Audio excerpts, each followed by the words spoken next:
The doctor called it auditory processing lag. He said the new cochlear implant, the experimental one with the neural link processor, might take time to sync with Danny's brain. He might hear a clap, the doctor said, snapping his fingers, and only react to it a few seconds later. It's like a bad Bluetooth connection. It'll pass. It didn't pass. It got specific. We were sitting at the kitchen table on Tuesday. Danny was coloring, his head bent low over a picture of a dinosaur. Suddenly he stopped. He looked up at the ceiling, tilted his head, and made a sound. Thump. Scrape. He has perfect pitch. It's a savant, the therapists said. Even when he was totally deaf, he could feel vibrations and hum the exact note back to you.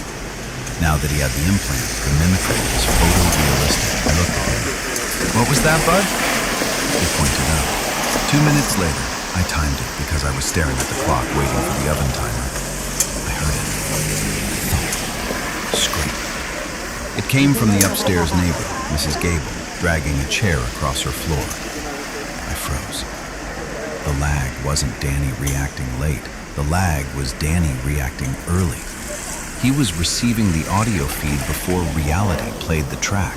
We tested it. It became a party trick just for me. Danny would make the whirring sound of the fridge compressor, and 2 minutes later, the fridge would kick on. He would mimic the chime of my text message tone, and 2 minutes later, my phone would light up. It was cool. Then it was annoying.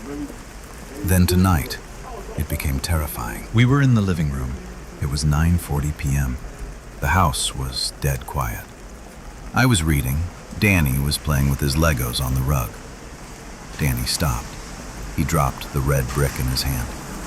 His little shoulders tensed up, hiking toward his ears. He opened his mouth and let out a sound I had never heard him make. It was a sharp, shattering crack, followed by a wet, heavy thud, like a melon being dropped on concrete. Then silence. Then he started to scream. But it wasn't his scream.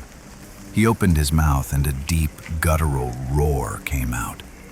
It was my voice.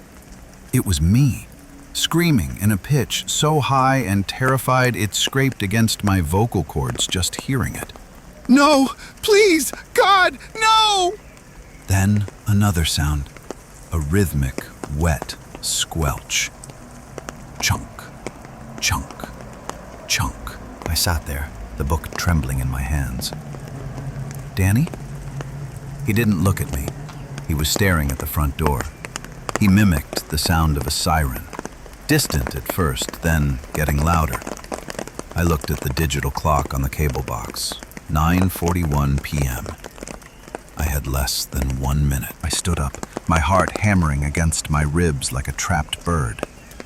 I didn't know what the crack was. I didn't know what the wet thud was. But I knew the scream was mine.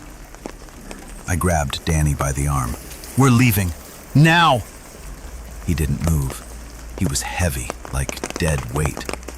He looked up at me, his eyes wide and vacant, and he mimicked one last sound. It was the click-clack of a shotgun slide. I recognized the sound. It was the sound of my own Mossberg, the one I keep locked in the safe in the garage. The safe only I know the combination to. I heard the garage door opener hum. Not from Danny, from the garage. Someone was already inside. I looked at the clock. 9:42 p.m. The handle of the door leading to the garage began to turn.